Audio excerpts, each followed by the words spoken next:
It's hot out today, 106 degrees, and I'm out here in the desert testing out the new DJI Osmo Action 4. Hey guys, welcome back to the Motorcycle Travel Channel. I'm Sterling, and this is my channel about adventure motorcycle travel, touring, and camping. I hope you're enjoying my latest ride from Washington State down the California coast.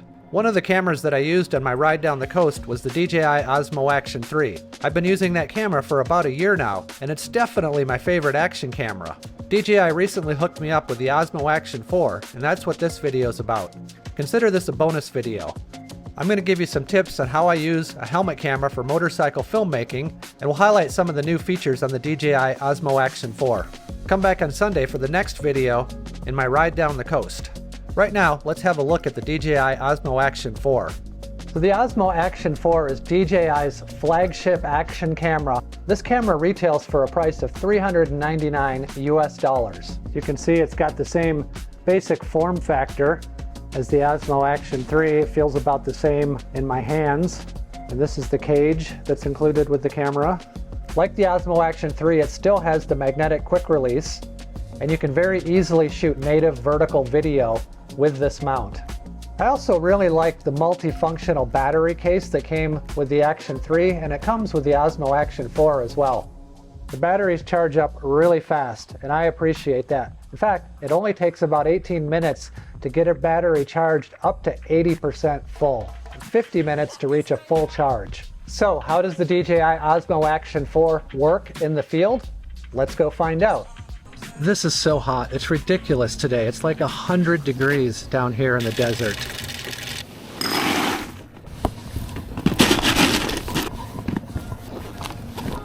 So this is a beat the heat desert adventure. Let's go cool off. The Osmo Action 4 has a 155-degree super wide angle field of view compared to the GoPro's 148 degrees. It's not that much difference, but it is a little bit bigger if you really want to get that super wide expansive view. There's a bunch of different settings to go from standard to wide to super wide depending on what you're looking for.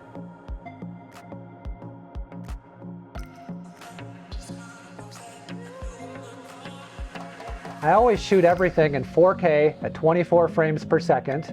Generally speaking, when I'm on the bike, I'll keep the rock steady stabilization turned on. I use automatic white balance and the auto exposure. All of this makes it really easy and really convenient for me to use. I just set it up once, and all I really have to do when I'm going down the road is press the record button, and the camera starts up really quickly, and I press it again and it turns off. It's about as simple as that. In terms of reliability, this is a camera that's meant to withstand extreme temperatures. This camera has an operating temperature from -20 degrees Celsius to 40 degrees Celsius. It's hot out today, 106 degrees. You can shoot 4K video at 60 frames per second for a long time, if not forever, before this camera will overheat. The dual full-color touchscreens are one of my favorite parts about this camera. I love having the dual screens so that I can see what's being recorded or interact with the menus no matter which direction the camera is facing. Like the Osmo Action 3, you can still shoot in 10-bit with the D-Log color profile. It also has the custom mode and quick switch button, which I really like. In other words, I can set up various camera parameter profiles and quickly and easily switch between them without having to go into the menus. Now I'm going to test out the Hyperlapse feature. There's 3 different ways that I like to use this camera when I'm out motorcycling. Number 1 is as a helmet camera. I have it attached to the front of my helmet so I can get that first-person view of what the road looks like ahead of me as I'm going down the road or going down the trail. I also like that this camera works really well with an external microphone so that I can record the audio of myself talking while I'm going down the road. Okay, I just turned the Horizon Steady on because I want you to see what it looks like when I have Horizon Steady turned on and I'm going around the corners, and then we'll compare it to when it's turned off. I'll attach an external lavalier microphone and have that going in a wire into the DJI Osmo Action 4, and that way I can get crisp, clean audio of my voice while I'm riding down the road and telling you guys about the places that I'm visiting. Okay, now I've turned off the horizon balancing, and you should see the horizon change as I go around corners.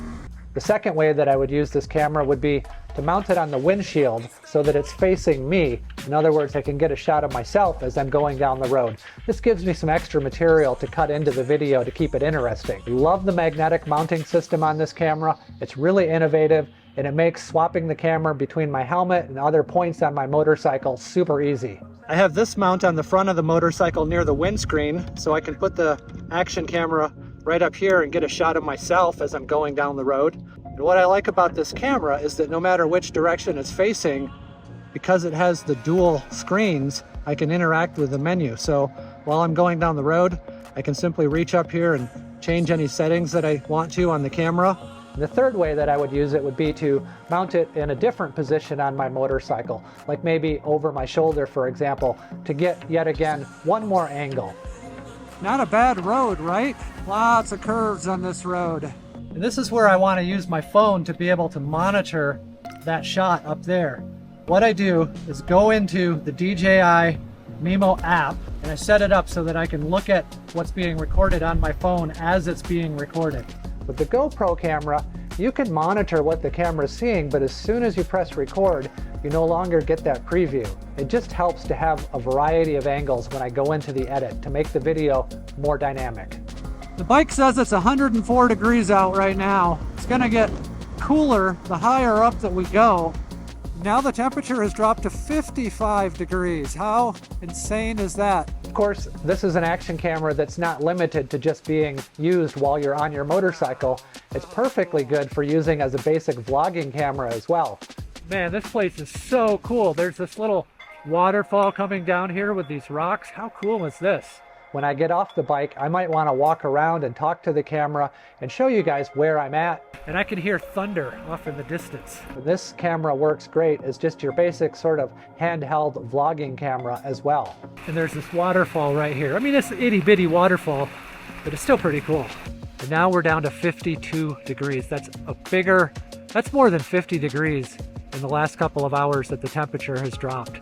This is the DJI selfie stick, and it extends pretty much out to, I would say, like eye level. This little tripod just kind of unscrews right off the bottom, so I have this nice small handheld selfie stick, and then when I want a tripod, I just put it on there just like that. And this is really good for getting rid of that wind noise if you're filming in a breezy condition, and it literally just plugs right into the side of the camera here. It's so easy to do. So how does this camera compare to the competitors, i.e. the GoPro Hero 11?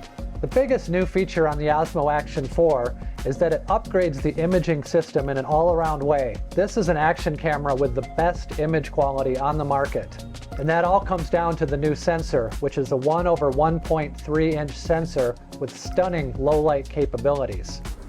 These are some very dynamic lighting conditions here. Bright sun and harsh shadows. It's one of the more difficult scenarios for filming with an action camera. As I mentioned, the DJI Osmo Action 4 has a 1/1.3 inch sensor, which is better than GoPro's 1/1.7 inch. In other words, it lets more light into this camera, so it will work better in low light situations. Just beautiful. That's the sun right there on the edge of the horizon. The sun has went down, and I'm riding through the woods with just the illumination of my high beam. But one of the features of this new camera is that it has an improved image sensor that's larger. So it means it's better in low light. We'll get to see what that is like when we get up to the campground, because it's going to be getting dark pretty soon.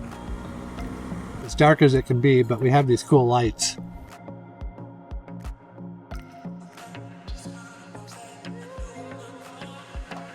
How's that, DJI Osmo? Look at that. So this would be like a good thing for me, who's not like a filmmaker, Absolutely. Or anything, just to bring along on my adventures. Absolutely. Throw it in the tank bag, throw up a little I mean, if vloggy, you're blah. just getting into motorcycle vlogging and you want to record some of your trips, I would start with a camera like this. Sweet. No question. Cool. It's affordable, it's high quality, it's easy to use, it'll get the job done. Well, there you go. There's my first test of the DJI Osmo Action 4 camera. That's DJI's latest flagship action camera with the best in-class image quality available. And like I mentioned, the price of this camera is $399 US. I really hope that you guys have enjoyed this video about how I use a helmet camera, and in particular the new DJI Osmo Action 4. And don't forget to tune in on Sunday to see the next video in my ride down the California coast.